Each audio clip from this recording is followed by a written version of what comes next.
بسم الله الرحمن الرحيم. تبارك الذي نزل الفرقان على عبده ليكون للعالمين نذيرا.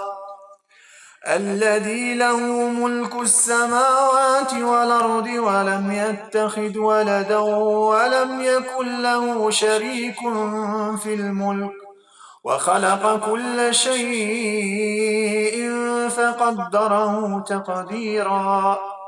واتخذوا من دونه آلهة لا يخلقون شيئا وهم يخلقون ولا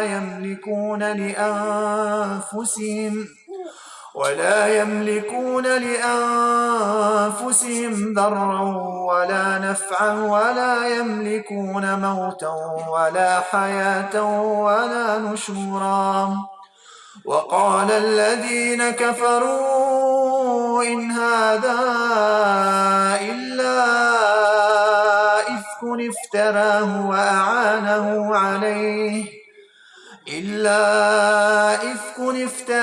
وأعانه عليه قوم آخرون فقد جاءوا ظلما وزورا.